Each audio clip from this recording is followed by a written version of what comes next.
Football made simple. Become great at your craft by finding ways to make it simple for those around you. This is the Coaching 101 podcast hosted by Find a Way Productions with your co-host Daniel Chamberlain and Kenny Simpson.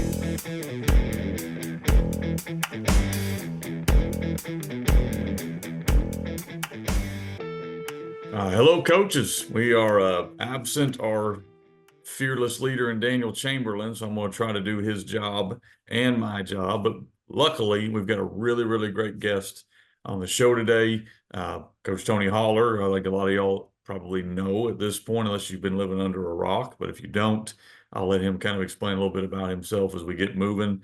Coach, why don't you kind of just the real quick intro of who you are and what you do and what you're going to be talking about.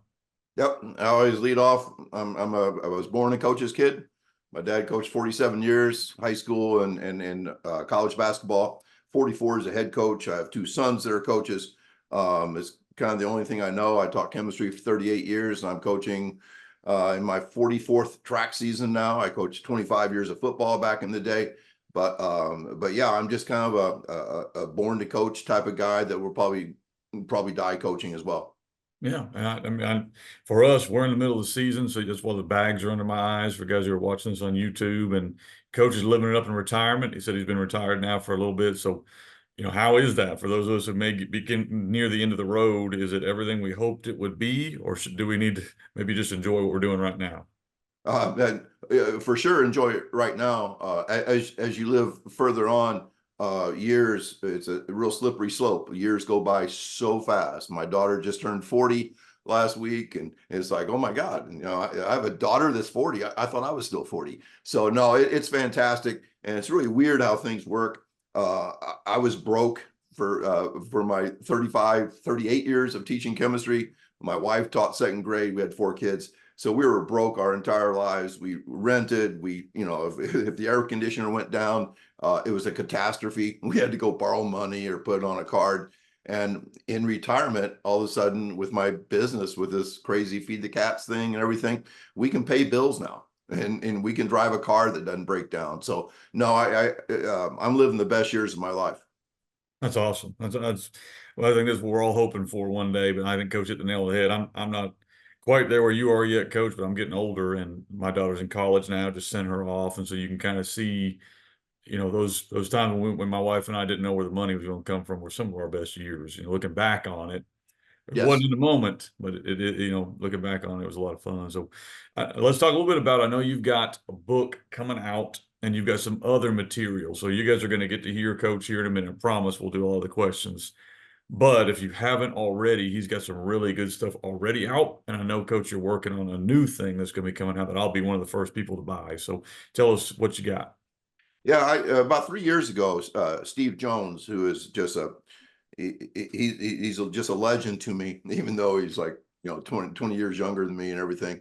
If you don't know Steve Jones, you got to read The Twin Thieves, and one of the best books ever written about leadership. And anyway, he challenged me. He said, what are you waiting on? And the twin thieves are the fear of judgment and the fear of failure. And so, he says, hey, the twin thieves are keeping you from writing that book. And so I wrote this probably 600-page book. And it's, as you know, your first draft is really bad. You're just throwing paint on the canvas. And I went back to reread it, and it was just a collection of chapters and stuff. So then this summer, a guy approached me about an advance out of the blue. I've never heard of a first-time author getting an advance, but that's exactly what it took. Now he sends me the money, and I'm not sending it back. So it's going to be a book, and it's going to be on all 4 platforms: Audible, hardcover, paperback, Kindle, and it's probably going to come out this spring. And I'm excited about it. Yeah, and because I from a guy who have some of Coach's materials, I'm looking forward to this. It challenges me in ways, and we're going to talk about that here in this podcast, but it's challenged me in a lot of ways as a coach. Some of your thoughts, but you back everything up with science, and you back everything up, and instead of me just being a crusty old guy and saying we've always done it, is a good way to challenge yourself. So if you listen to the podcast, you've probably heard of Tony. We talk about him a lot on the podcast, but if you if you haven't got some of his stuff, he's also got some collections over on CoachTube and some other places if you want to kind of go through. And I know you've got some specific to football stuff also. Is that right? Yes, and we did our first sprint-based football clinic in Argyle, Texas. It was very popular. Brad Dixon and myself, we brought in Tony Villani. We brought in Zach Dakant from TCU, and David Neal is the S&C coach down in Argyle. And so we had 9 sessions, and it really went well. And we had 8 teams last year across the country win state championships, claiming to be sprint based, which also is known as feed the cats football, where instead of chasing fatigue, you chase athleticism all week long, and you play as fresh as possible. And we find that the faster team usually survives the fourth quarter best, not the most conditioned team. So all that stuff has been exciting, and that's really where, even though I'm a track coach, most of my thought now is really all about football, and it's really exciting. Yeah, well, man, Coach, I'm excited about it. Guys, we're going to go take a quick break right here and put it in for our sponsors. Daniel usually does a good job of this and saying, hey, check these guys out. They do a good job. So we're going to kind of take a quick break here, and we'll get back with Coach, really get to the meat of the podcast. This episode is brought to you by Athletic Speed and Movement. At athleticspeedmovement.com, we've taken Del Basquet's 45 years of speed and movement training and put it all in one place just for you. You can get the same training that NFL players have been getting for years, collegiate players have been getting for years, and now high schools across the nation are paying thousands of dollars to bring Dell in to install his system, but we've got it online for you. It's time to help your team become faster, not just in the 40, not just their sprint speed, but between the tackles and their cuts while they're chasing down the quarterback. It's time for you to help them become faster everywhere. Jump over to athleticspeedmovement.com. There's an orange button there. Just click it. It says, get the keys to playing faster. You'll get the 3 core movement video from Dell. He's explaining the science behind it, all for just the price of your email. Check it out, athleticspeedmovement.com. What's up, coaches? I want to talk to you for just a few moments about your program. The longer I'm in this profession, the more I understand that efficiency is truly the name of the game. We're talking offense, defense, doesn't matter, right? Eventually, you're going to come down to checking out your efficiency. So I have to ask you, are you doing everything in your program the most efficient way, right? Are you fundraising the most efficient way? Are you representing your players and your program to the public in the best way? Are you planning to build the facilities the most efficient way? If you answered no to any of those, or really even if you answered yes to all of them, and you haven't contacted Mark Bridges at Ace Sports, you're missing a key step. So look, Mark and his team, they are the go-to group for video board and scoreboard installations for your school. They're not just football either. Mark can help you mock up your newest video board for that new stadium, or maybe even your old stadium, right? That's where Mark and the guys come in. And we're not just buying a flashy thing, right? Yes, it's nice. It's pretty neat to have that big scoreboard, that big video board, but you're also, you're investing back into that program. You're investing into that newest fundraiser. Sure, you can keep selling your discount cards, your beef jerky, hosting pie auctions, whatever it is that you like to do. But let's just be honest with ourselves, guys. We're not making enough money for those big ticket items. For the big ticket items like turf, an indoor facility, that's where you need a big ticket item fundraiser. That's what Ace Sports is offering you today. Guys, I've talked to Mark several times now, all right? And it always comes down to big school, small school. Right? Well, of course, the big schools can afford that new video board, but the small schools really can't. It's just not true anymore, man. Your school isn't too small, and I promise. Okay, 1A, 2A schools, it doesn't matter. Mark and the guys, they're helping them out. Contact Mark today at mark.bridges@acesports.com and let him come give you a quote. Let him show you and your administration the plan. Now, really, it's the cheat code, right? Let him show you the cheat code that is fundraising with Ace Sports video boards. Tell him Daniel sent you. Coaching 101 podcast is sponsored by Findaway Productions. Findaway Productions also sponsors fbcoachsimpson.com for all your coaching needs, with over 30 coaching materials, books, as well as 50 PowerPoints and videos and smaller materials, and the free magazine headsets. Findaway Productions also sponsors offensivecoordinatoracademy.com, all things offense, and defensivecoordinatoracademy.com, all things defense. Okay, so we're going to jump into the quote of the day, and then we're going to get into with Coach Holler where we're going to be moving through. So this week for our football program, our theme of the week, and this is all coming out of Team Themes Volume 4, is leadership. So we're talking with our kids about leadership. That's our theme of this week. And the quote is from Colin Powell. It says, "Leadership is solving problems. The day soldiers stop bringing you their problems is the day that you stopped leading them.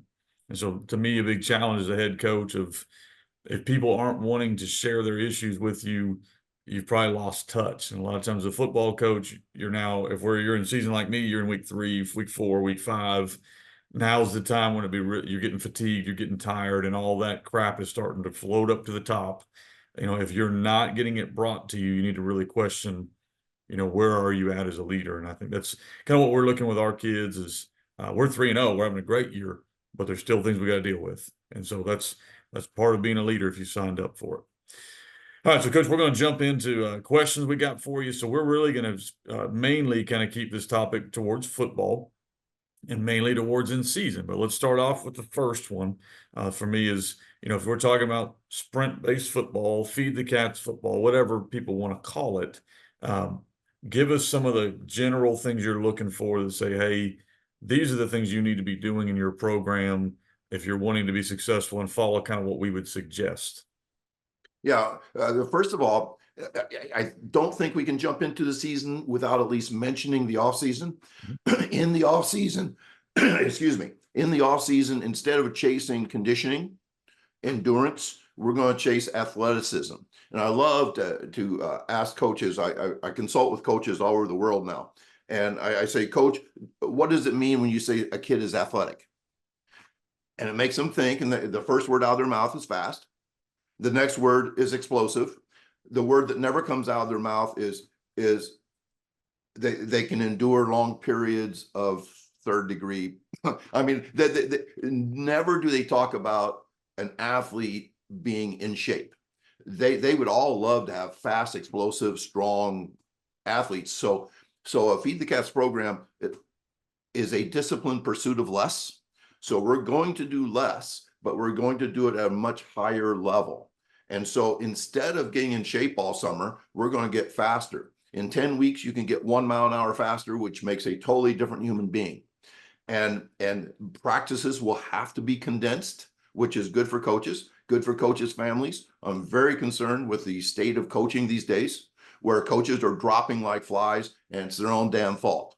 They put too much on their plate. They try to go big on everything. You can't go big on everything. You have to prioritize, and this is really essentialism is at the heart of a Feed the Cats program. Now jump into the season. We should be speed training at least 1 time a week, hopefully 2, 1 or 2. And this is TCU did a great job with this 3 years ago when they were picked 9th in their conference, and they played Michigan for the state champ, or they played somebody for the national championship and got slaughtered. They played Georgia, I believe. And so anyway, this is not new, but it's kind of new because, as you know, football is so traditional that I could go to a practice this afternoon and it would look like my practice from 50 years ago. I mean, that's how traditional football is. And so what we try to do in season, let me explain what a speed workout would look like. Throw away your 30-minute warm-up. Don't put on your shoulder pads and helmets. You're just going to have like a 30-minute, you're going to do 10 speed drills. You're going to time 2 sprints. And you're going to record, rank, and publish those sprints. And this is so essential in many ways. First of all, it makes your athletes more durable. Soft tissue injuries seem to go away when you sprint a couple times a week. Sprinting is global, meaning that speed is the tide that lifts all boats. That as we get faster in a straight line, we get faster with our first step. That slow people are never explosive. Fast people who are strong are explosive. So we are going to get faster in season. Another thing that happens is that coaches learn stuff. If on a Wednesday, all your guys are 2 miles an hour slow, you have to look in the mirror and say, what in the hell did I do? What did we do? They're all slow. It wasn't like one guy didn't get a good night's sleep. My team is beaten up right now. So what happens is speed becomes a barometer of health. That a slow team is an unhealthy team. A slow team has probably been overworked, and high volumes is the #1 cause of injuries in sports in America. High volumes, #1 cause of injury. Most injuries happen when an athlete is fatigued, and most athletes are fatigued every damn day because you worship the grind. You have posters up that says, rise and grind, and we're told that everybody's sore, everybody's tired, and we just have to have no excuses and come out and keep going, keep going, keep going. But if you're timing, you find out that that's not the best way to enter a game. You do not want to enter a game with having burned the steak all week, slow, with your best 3 players injured. Yeah, absolutely. Coach, I've got, and just so you guys know, like, Tony's got a ton of stuff out there if you're looking for drills that you can go find. But I think the idea was that I wrote down, the main thing that we do, I don't know if we're even doing the right drills with it, but I know that we were trying to sprint one day a week. And our kids get out there, and we've explained it to our kids about this. We're going to ask you, we are only asking to run 2 to 3 20 to 40-yard dashes. That's it. And then, like you said, if we have the ability to rank, record, and publish, we do. And we try to do that during the off season. During the end season, we usually don't have that. So what we do is we pair them up so they race, because that gets the adrenaline pumping. So at least we're getting a competition there. Because like what he said, the ultimate goal is to get them to run as fast as they really can, like not to hold back. So we want to rank, record, and publish. We usually do that during the off season. During the end season, just because of limited facilities and whatever, we just put them in groups of their similar ability, and we tell them it's a race. And then that kind of gets the juice going. So I'm a big fan of that. The second question I'm going to kind of move toward, I had a few different ones here I want to hit. So I know you did track, but I know you work with football coaches, and I know there's a lot of stuff out there with football coaches. When you say things like modify practices for a football coach, what does that mean? Like, what are you meaning by when I say I need to modify my practice? Let's say that we have a game Friday. So I have my kids after the game Friday, you have Saturday, Sunday, all the way through to a game. What are some non-negotiables you would say, Coach, if you're doing this, you're really doing it wrong? Or what are some things you would say, here's what I would suggest, but that's kind of up to you. And what are some things you would suggest to them?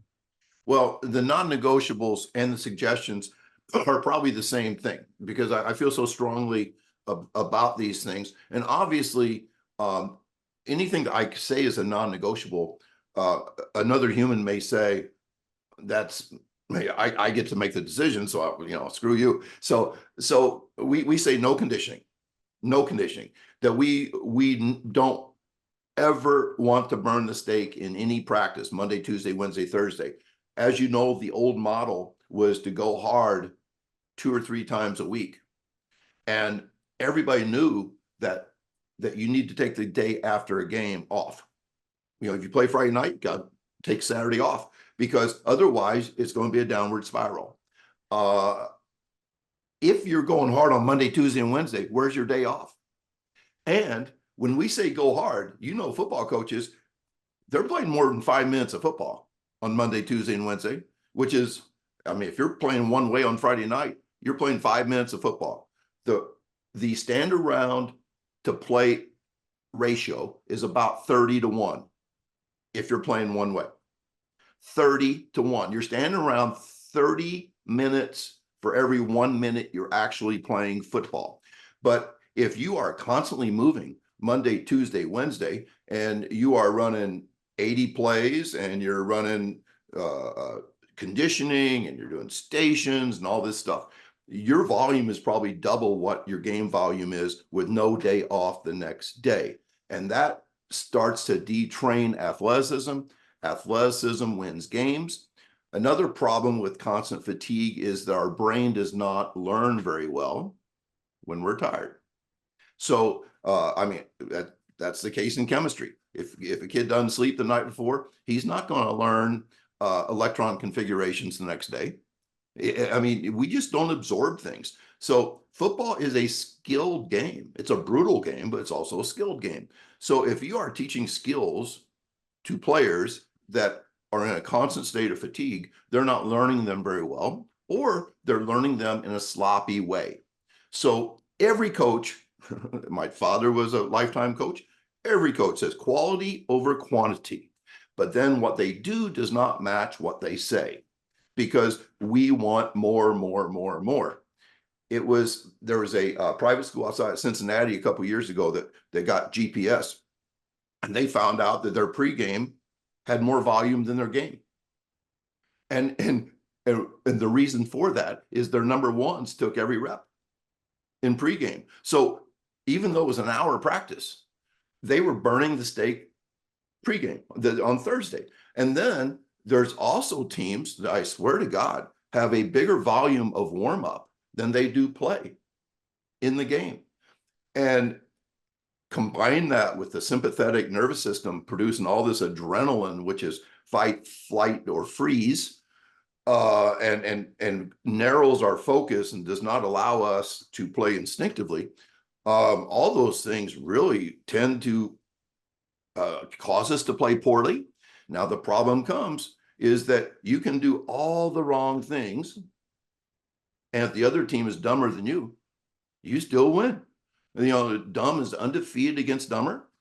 And that's what I've gone to football games where neither team deserved to win, but one team goes out off celebrating and the other team thinks they need to change everything.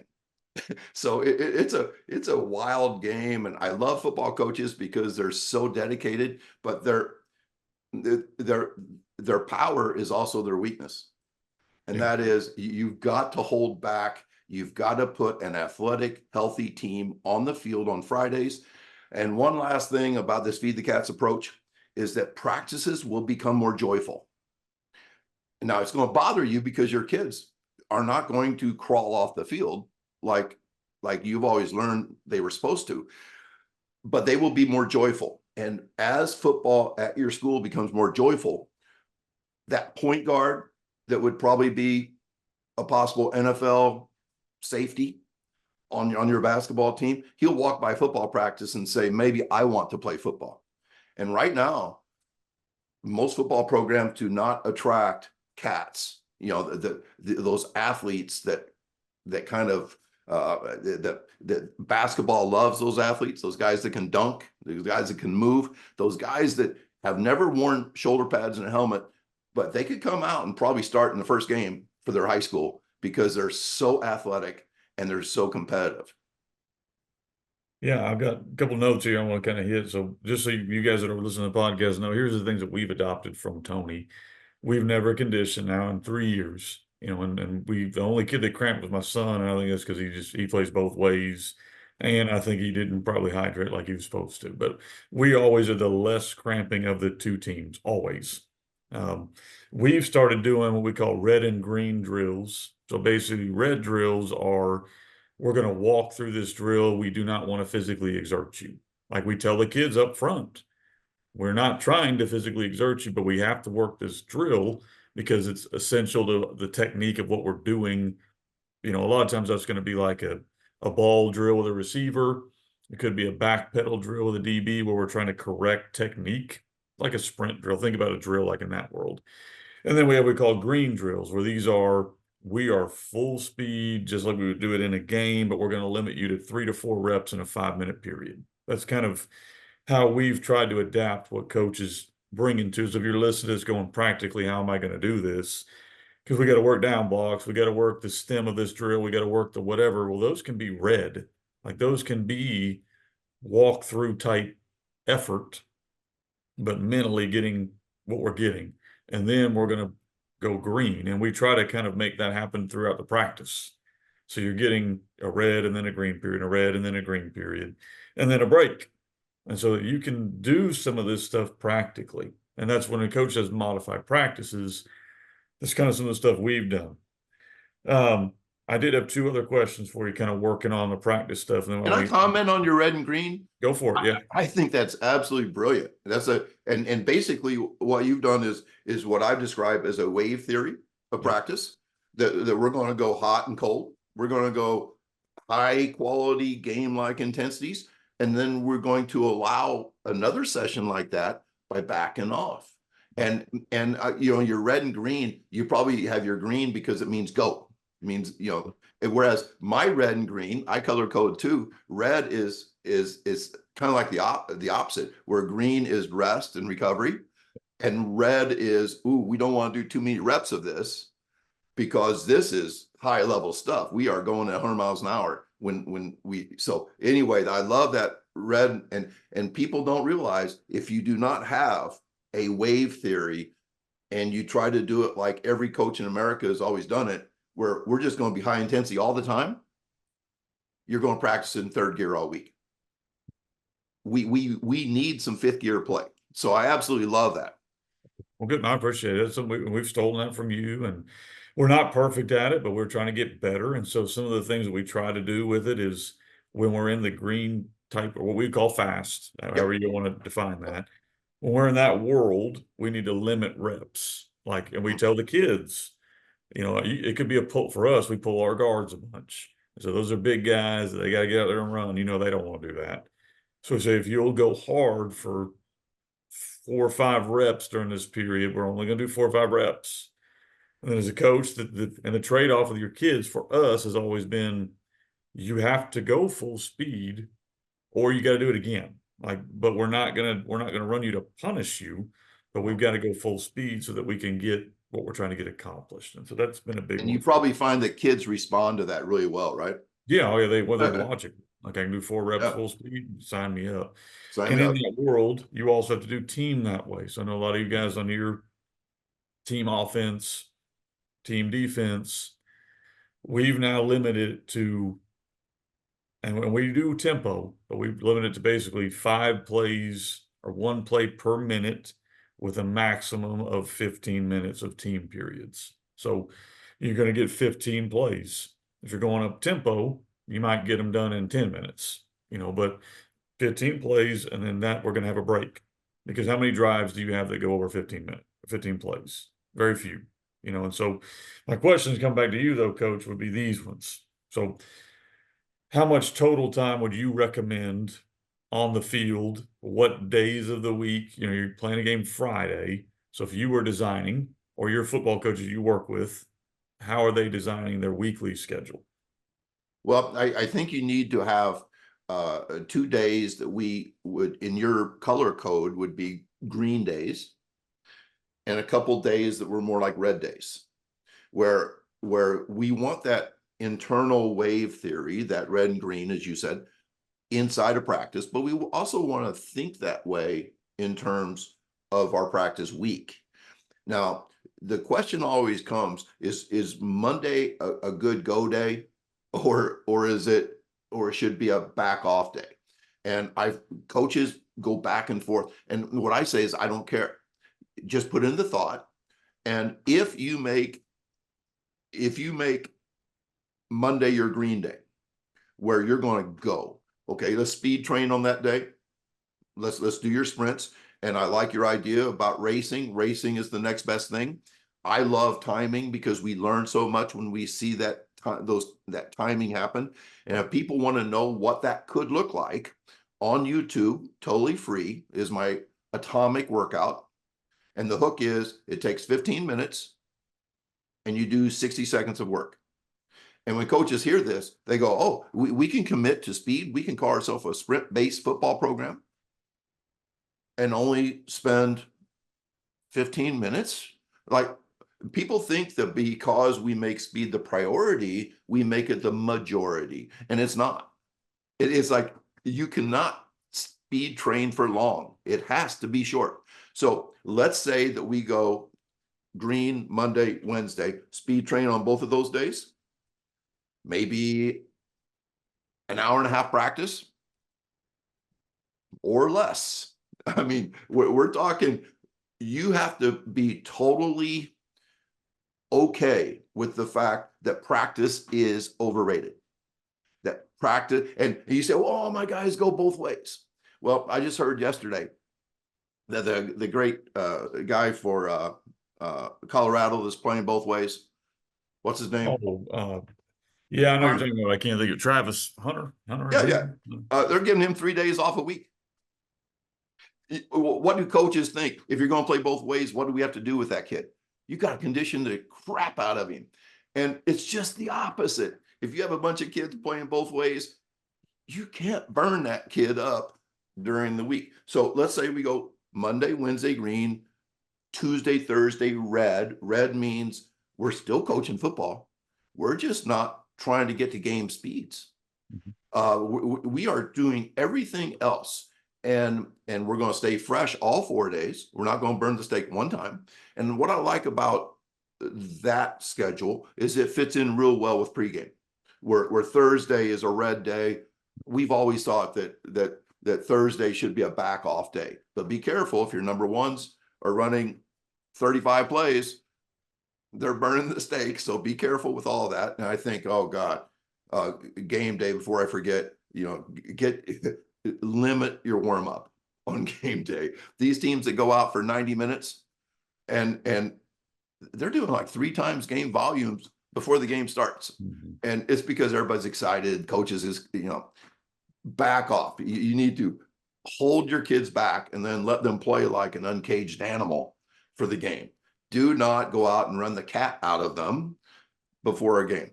So going back to that wave thing, that's the way I would do it. People are always confused about what you described it real well. When you back off, red stuff there.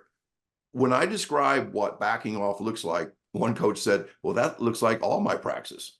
We practice for 3 hours every day and we never look like we're playing in a game. And well, that's a problem. And you mentioned cramps. Cramps happen in games, not in practice. It's just as hot in practice. Kids are not hydrating as well in practice as they do for the games. So what causes cramps in games? It's caused by 3rd gear practice, 5th gear games. It is a nervous system problem, and we need to stop treating it. I'm not saying not to hydrate. I'm not saying not to have electrolytes. We need to stop treating it like a dietary issue and start looking at the fact that we need to get our kids up to speed.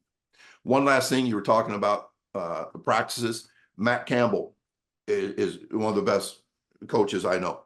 He spoke at a track football consortium a couple years ago for us, just a great dude. And he said one of his changes was that they like to run clusters of plays, 5 to 7 plays at full speed and game speed and game like tempo. And then they walk off and they coach them up while the twos are running a cluster of plays. That is the understanding that we will get more out of our kids if we give them a recovery period.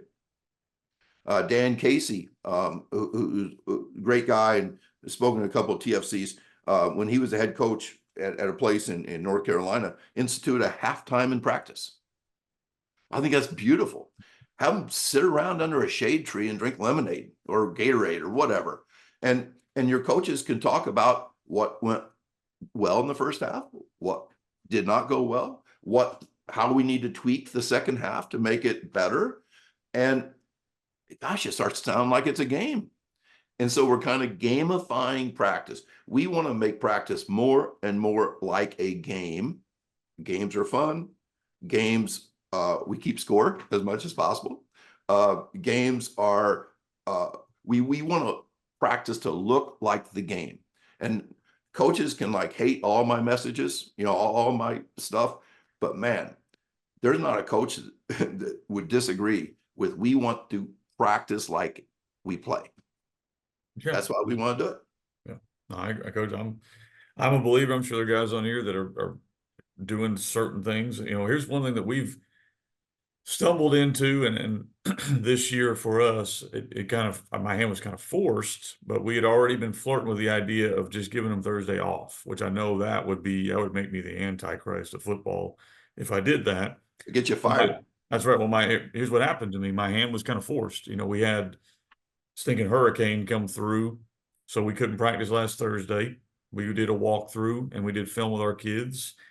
2 Thursdays ago was we had the heat wave come through, so we were way over the wet bulb. So we've played 3 games now, and in 2 of those we've not had a Thursday practice because it just wasn't feasible. I wasn't going to take them to a gym and fight that stuff. So we brought them in here. We did film with them. We took them in our little weight room, which is not real big, and essentially walked through whatever we did, whatever. Well, guess what, guys? We won both those games. We won Love both those games. And so to me, I'm leaning more and more into Thursday is not just a red day, but it may be like a nothing. Like we'll walk through, make sure we That's feel good about our script and be done. that's your option. Is that red is so, like recovery based, that the alternative to a red day is an off day. Off. And when I went, we were talking before we got on, when I went to Franklin, Tennessee, Franklin High School, my first year there, fall of 2004, Tim Johnson was a coach. He's a legend. I worked with the offense. I was running backs coach, and we went to the state championship, got beat by Riverdale. So Tim got this huge job in Giles County, and they brought in a Hall of Fame coach, Craig Clayton, from Hopkinsville, Kentucky. He was a retired teacher. He'd won like 250 games. And I'll be damned, in 2005, if he didn't give him Thursdays off. And this guy is a Hall of Fame coach. And we went 8-1 for the season, and got beat, got upset in the postseason.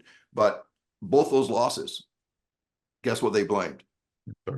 Thursdays. No, They I just know. didn't. He didn't get them tough enough. He didn't get them, and he would go out and golf, and that's what really got him in trouble. Is he was golfing on Thursdays.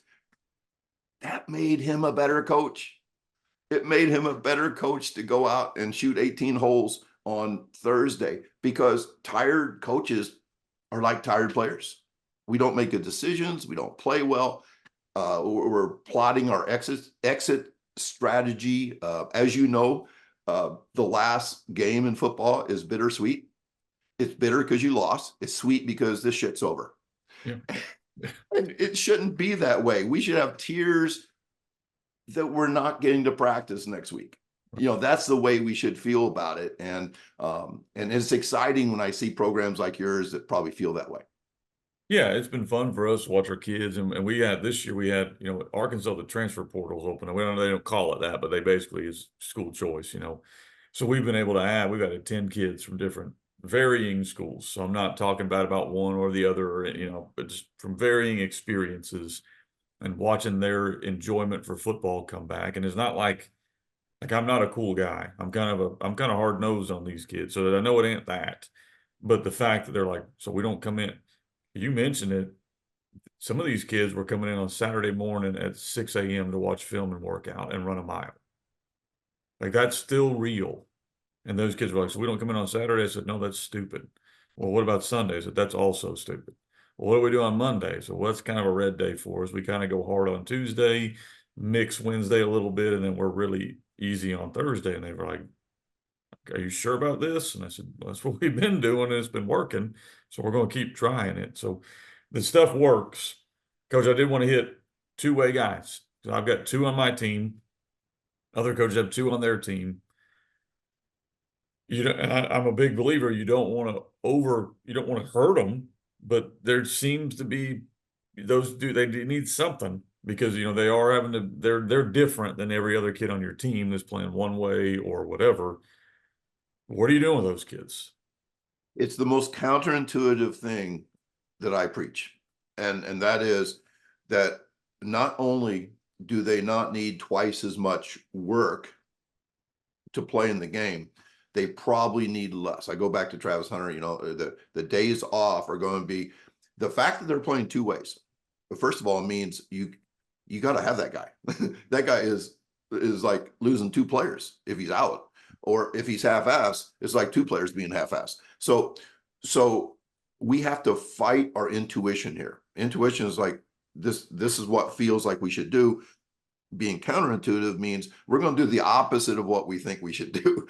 And what happens is that 2-way player needs a little more recovery from playing in that game. And so we do not, at the very least, we do not want to do more for that guy. And if he's fast and efficient, that is the best way to play well in the 4th quarter. By fast and efficient, I'm talking, like slow guys have to try real hard, and slow guys get tired faster than fast guys.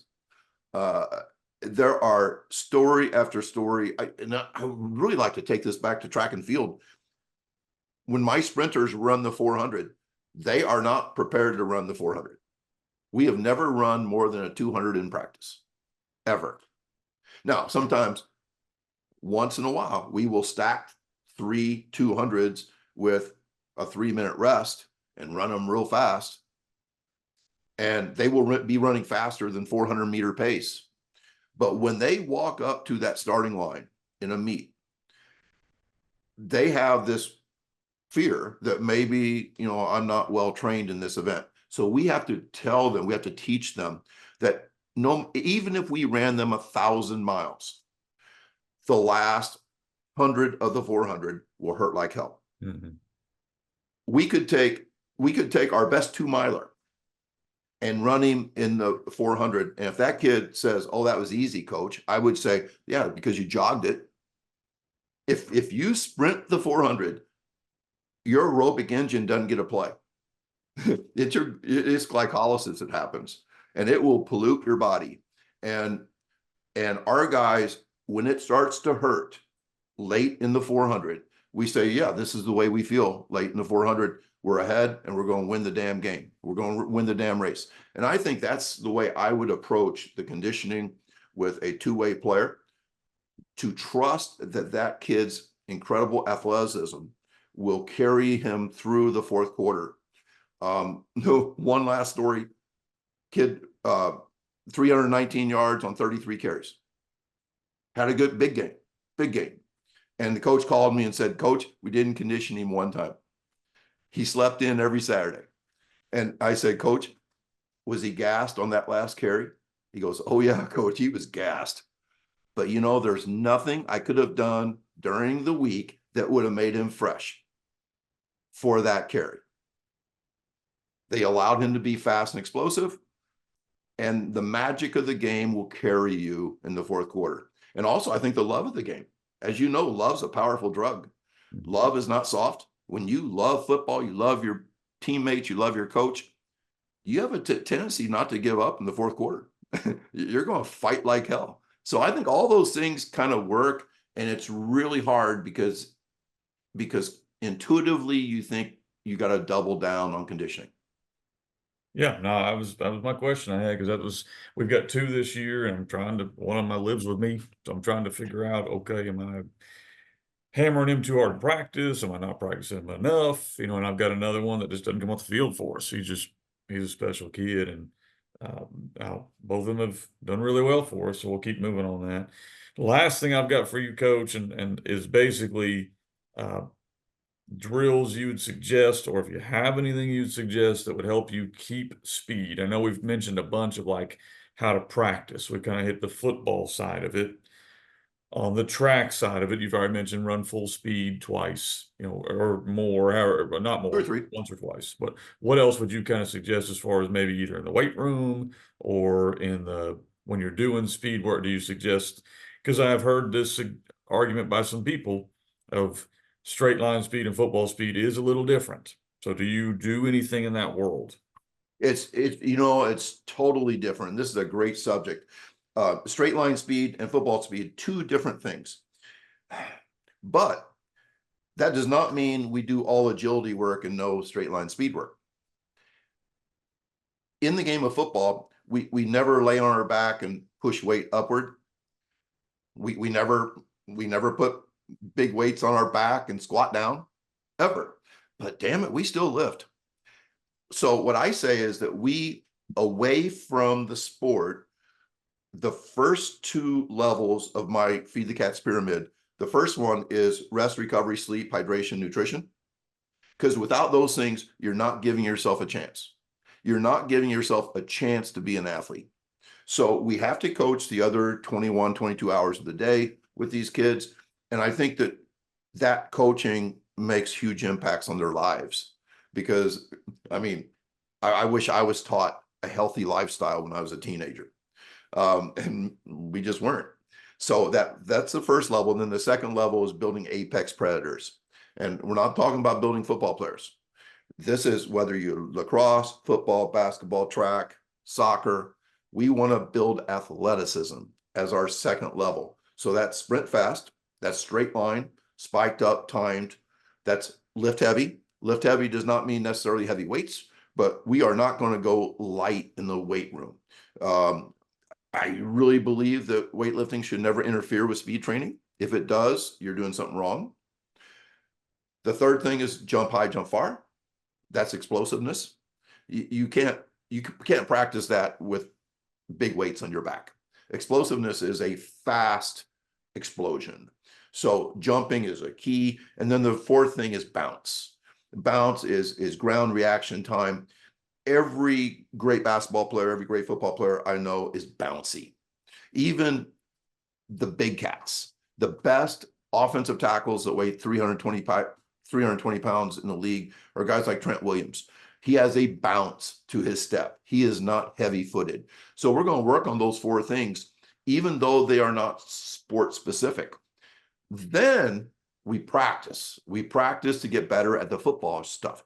So this idea that we should discount straight line speed is like saying we should discount jumping high and jumping far, because most players never jump in a game, or discount lifting. We have to make good athletes. And remember, if I put the question to any coach, describe your best athlete, it's never slow. It's always fast. It's always explosive, strong, big. Those are the words. And so we don't want to train that out of them. One of my favorite words is detrain. We do not want to detrain athleticism. And that's exactly what traditional football has always done. They've always taken the best athletes and then detrained them by overworking them. And we just need to kind of like keep our eye on the prize. And that's to win games. And to win games takes athletes. And we all know what an athlete looks like. But then we spend all summer working on things that actually subtract that athleticism from those kids. And it's more fun to practice like that too. So, and then getting back, what I would do in the summer, we would always lift after sprint. I would sprint twice a week. I would do X Factor work twice a week. X Factor, you can look up X Factor on my YouTube. I have courses on CoachTube. But X Factor exercises like plyometrics, like med balls, exercises that are not weight room things, but like athletic things that fast people do well and slow people don't. We want to get the slow people doing things like fast people doing. So I would do 2 X Factor workouts, 2 speed workouts every week. We would lift afterwards, and then I would limit practice and never let anything ruin the other thing. Like we never let today ruin tomorrow. We never let lifting ruin sprinting. We never let sprinting ruin lifting. Matter of fact, sprinting is the best lift warm-up in the world. If your CNS is on fire, you always feel better after a speed workout than you did before. And people say, what? They don't understand what speed workouts look like. Speed workouts are joyful. They're intense for like 5 seconds, and then you take a minute off. And so when you do that, I think you go into the weight room and you move weights better too.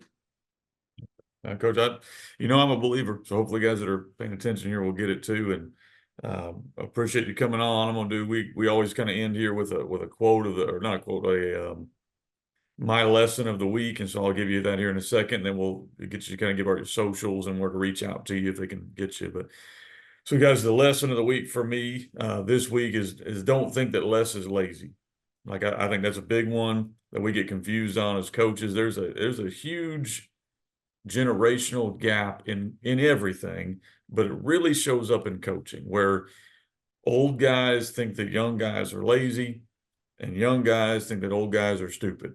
And I think, unfortunately, that's out there, and probably both could be true at times. But the reality is this: if we would just learn from each other, the young guys would learn from the old guys. That they're like, to me, to run a short practice takes more work. Like to run a short practice or do things like Tony is talking about, that's more work on your plate, because you're having to go through what can be a red drill, what can be a green drill. What are we going to do on Tuesday and Wednesday? What are we cutting out that we can't get in? How are we going to get this stuff in? And now we're telling you don't have 3 hours. Like I think any fool can practice for 3 hours. I mean, anybody can do that. Practice for an hour and a half is hard. It's hard to do that. So there's a lot of work going into it to do less. And that's, I think, Tony's whole point is this is not lazy. This is efficient. And I think that's the lesson for me. There's a lot of times when you hear these things, if you're an older coach, sometimes you look at these younger coaches and they don't quite have what we consider the work ethic that we did. And we might want to learn from them that maybe their family is a little more important. Like that's a great lesson to learn from them. Younger guys coming in, the older guys have been there and done that. There's some lessons to learn from them as well. And if we can kind of come together on this stuff, my staff is full of that. I got a 60-year-old near retirement, been doing things the old school way forever. So getting him to come around on this stuff has been a chore. And I've got several young guys that are coming around that if the meeting starts at 7 o'clock, they're there at 6:59. And so you got to kind of figure out how to navigate this world because like Tony said, if you're different and you lose, that's why you lost. So you got to kind of be willing to understand that when you do less, it doesn't mean you're lazy, but it does mean you may catch some kind of flack. So Tony, I'm going to kick it back to you. Where can guys go to find you social media wise? I know you're all over all the social platforms. They want to reach out to you. What's the best way to do that? My Coach Tube stuff is the number two seller, all sports, behind How Mummy's air raid stuff. So anytime I can say me and How Mummy in the same sentence is pretty cool. So yeah, that's my most recent stuff is there. Keep looking out. I'm on every platform, Insta, TikTok, all that stuff. I only run my Twitter. My son Troy does all my content for my other stuff. And look out for sprint-based football clinics. We're going to have our track football consortium December 6th and 7th. That's our 21st track football consortium. And it's the most unique coaches clinic in the world because what we're doing is we're bringing people from different fields together, track coaches, speed coaches, and then football coaches, and then S&C coaches as well. And man, if we could get all of us kind of on the same page, that's really what we're after. And just piggybacking on what you're saying, I just think it's so important to understand that, for example, my book, if my book is 300 pages and I cut it down to 200, it's a better book because I didn't cut out the good stuff, Coach. I cut out the stuff that I could painstakingly do without. And that's called prioritization. It's not what we teach, it's what we emphasize. And so it's all this focus. And if this stuff didn't win, I wouldn't be on a podcast. The fact is this gives coaches a winning advantage. Yeah, because I would highly recommend whatever Tony's put out. Do we have a name for the book yet? Or are you still working on that? Right now, it's Feed the Cats, the evolution of a coach and his revolutionary approach to high performance. There you go, man. That's what it is right now. I don't know. Yeah, well, man, I'm excited to get it, Coach. I'll be one of the first ones to get it because you can find any of my stuff. I think you all have heard the podcast. Anything on fbcoachsimpson.com. You can find me on Twitter, Facebook, any of that stuff. I'm a huge fan of Tony. I think we actually have one of our things together on my website too. And of course, we did one is probably on Coach Tube as well. I'm a huge fan of him and go out and get his stuff as he's been really good to put back. I've not got to go to one of your clinics yet, but that's on my wish list. So I'm hoping one day I'll get to go because it's really good stuff from what I'm hearing. So Coach, appreciate having you on and man, I look forward to next time. Thank you, Kenny. Appreciate you.